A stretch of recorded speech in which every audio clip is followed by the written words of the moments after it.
여러분들이 노력한 만큼의 성과가 나오지 않아서 속상했던 적 있지 않으신가요?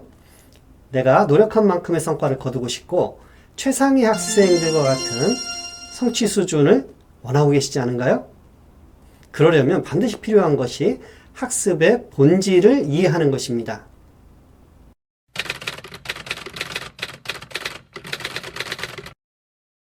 여러분 안녕하세요. 반갑습니다. 바른미래교육연구소의 장수장입니다. 오늘은 시험 기간이 다가오다 보니 많은 부모님들과 학생들이 어떻게 하면 좋은 내신 성적을 거둘 수 있을까에 대해서 상당히 궁금해 하시더라고요. 그래서 제가 그동안에 오랫동안 학생들을 지도했던 경험을 바탕으로 학생들이 좋은 성적을 거두기 위한 최적의 학습 방법과 내신 대비 어떻게 준비해야 하는지에 대해 현재 교육의 경험을 바탕으로 어떻게 하면 여러분들이 좋은 학업을 할 수가 있고 그 다음에 이를 바탕으로 어떻게 해야 좋은 내신 성적을 거둘 수 있는지에 대해서 과학적으로 여러분들에게 모두 설명해 드리도록 하겠습니다. 중요한 것은 아직도 3시간 자면 붙고 4시간 자면 떨어진다라고 하는 3당 사락의 정신으로 노력만을 강조하다 보면 여러분들은 실패할 수밖에 없을 것입니다. 그래서 오늘은 과학적이고 효율적인 학업 방법은 어떤 것이며 내신 시험을 치를 때 어떤 방법을 취해야 여러분들이 성공적이고 여러분들이 노력한 만큼의 대가를 얻을 수 있을지에 대해서 설명해 드리도록 하겠습니다. 제가 오늘 이 시간을 빌어서 여러분들에게 꼭 말씀드리고 싶은 것은 먼저 학업의 본질을 인정하라는 것입니다. 학습은 논어에 학이 시습지면 불영여로하라 라는 말에서 나왔습니다. 학, 배우고 습, 또 익히니 어찌 기쁘지 아니한가 라고 하는 말입니다. 여러분들 공부하는 게 너무 즐겁고 행복하신가요? 상당히 많은 학생들이 그렇지 않은데 여기에는 굉장히 중요한 의미가 담겨 있습니다. 학습이라고 하는 말은 학, 배우고 습, 익히다는 말인데 여러분들께서는 학교에서도 학을 하고 있고 방과 후 학원에 가서도 학을 하고 있죠. 그 다음에 때로는 도서관에 가서도 인강을 들으며 학을 하고 있습니다.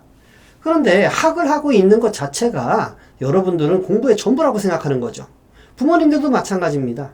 학생들을 무조건 학원에 보내기만 하면 내가 우리 아이들을 온전히 공부 잘 시키고 있구나 라고 하는 마음이 편안해지는 그런 상태가 되는 건데 사실 가장 중요한 것은 학과 함께 습을 병행해야 된다는 겁니다. 학은 개념을 익혀나가고 내가 그동안 알지 못했던 것을 배웠을 때 습을 통해 이것을 제대로 이해를 해야 된다라고 하는 말이죠.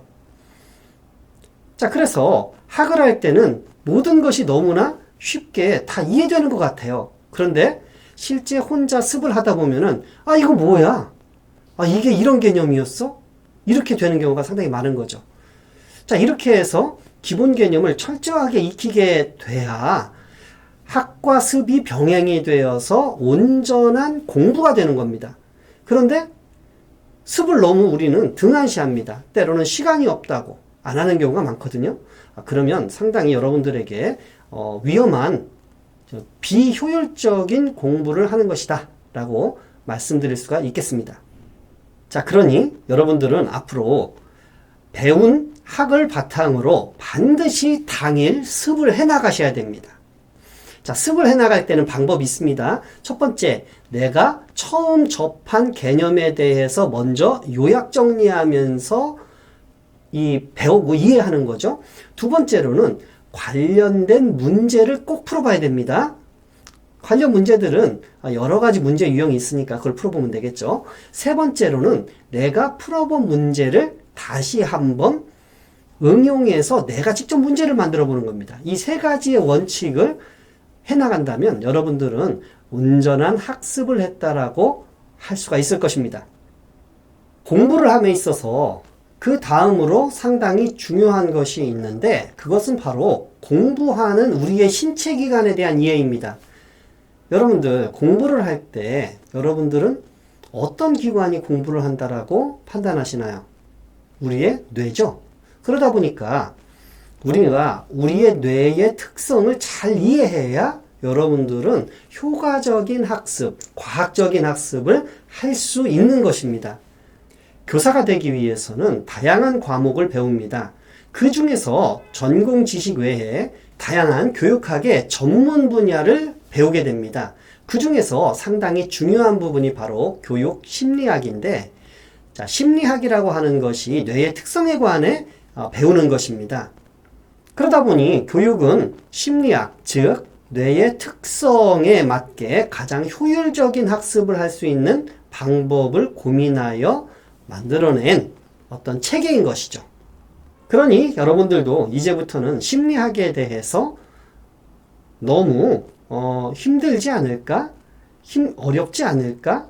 이렇게만 생각하지 마시고 심리학에 대해서 적극적으로 배워나갈 수 있도록 해보는 것이 참 좋겠습니다. 첫 번째, 뇌는 반복적으로 사용하는 내용을 굉장히 중요하다고 판단하여 장기 기억으로 저장을 시킨다라고 하는 겁니다. 자, 장기 기억을 위해서는 복습이 상당히 중요하며 반복적으로 학습하는 것이 필요합니다. 자, 두 번째로 뇌는 내가 아무 행동을 하지 않고 머릿속으로만 떠올리는 것을 사실로 생각하지 않습니다. 뇌 같은 경우는 행동을 했을 때 그걸 사실로 인지합니다. 예를 들면 여러분들 수학이 많이 어렵잖아요. 수학이 어렵다라고 생각을 하더라도 수학이 어렵다라고 생각하는 것 자체를 수학은 어렵다라고 판단 내리지 않습니다. 다만 내가 어휴 수학 너무 어려워. 수학 힘들어 죽겠어. 하고 싶지 않아? 라고 하면 뇌 같은 경우는 수학을 하고 싶지 않은 것이고 힘든 것이고 고통스러운 것이다라고 인지하기 때문에 공부를 하는 것에 대한 반발을 갖게 합니다. 그러니 여러분들이 말을 하는 것은 행동이잖아요. 절대 여러분들이 함부로 부정적인 말을 해서는 안 된다라고 하는 겁니다. 그러니 긍정적인 말을 할 수 있도록 해라. 수학이 굉장히 어려워요. 그래도 어떻게 뭐라고 말을 해야 되죠? 쉽다 쉬워. 술술 풀린다. 그렇게 하면 되지 않겠어요? 세 번째, 공부를 함에 있어서 외적 동기와 내적 동기가 있습니다. 사실 여러분들 학생들이 꼬마였을 때, 그러니까 유치원 가거나 했을 때는 배우는 걸 참 좋아했습니다. 만들기도 좋아하고 유치원에서 배우는 것도 좋고 초등학교 1, 2학년 때 배우는 것도 좋았는데 그 공부하는 것 자체, 아는 것 자체가 좋았는데 나중에 부모님들이나 주변 할머니들 조금 그림만 그리는데도 나는 그림 그리는 게 좋아서 그림을 그렸는데 너무 잘 그리는구나. 그 다음에 구구단을 암기하는데 나는 좋아서 암기하다 보니까 쉽게 빨리빨리 이게 외워지잖아요. 그런데 주변에서 3, 3은 9. 와, 그걸 정말 잘하는구나 하고서는 박수를 쳐주니까 이제 칭찬받기 위해서 공부를 하게 되는 거예요. 이거 상당히 잘못된 칭찬법입니다. 먼저 공부를 함에 있어서 재미있어서 좋아서 했던 것이 내적 동기입니다. 그것을 주변의 어른들이 잘못된 칭찬을 하기 때문에 외적 동기로 바뀌어버린 거예요. 이제 공부를 함에 있어서 어느 단계를 넘어가면 이제는 쉽지가 않습니다. 그런데 주변에서 칭찬을 안 해줄까봐 공부를 안 하게 되는 거죠. 왜냐하면 핑계는 될 수 있잖아요. 내가 공부를 하면 잘하는데 공부를 안 했기 때문에 안 나온 것이다. 이렇게 말을 할 수 있잖아요. 그러니까 여러분들은 이러한 칭찬이라든지 내가 성적이 얼만큼 나왔나 그에 따른 보상을 생각하지 말고 학업 자체에 의미를 두고서는 공부를 해야 됩니다. 다음으로 공부할 때는 반드시 휴식 시간을 가져라 라고 하는 것입니다. 이건 상당히 중요한 내용인데 이 다음에 그 이유에 대해서 함께 설명해 드리도록 하겠습니다.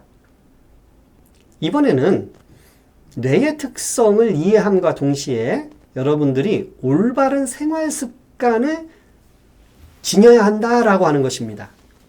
왜 올바른 생활 습관을 들여야 할까요? 제가 학교에서 담임을 맡을 때 우리 반 학생들은 학기 초에 성적이 그렇게 좋지 않다 하더라도 학기 말이 되면 상당히 성적이 많이 올랐거든요.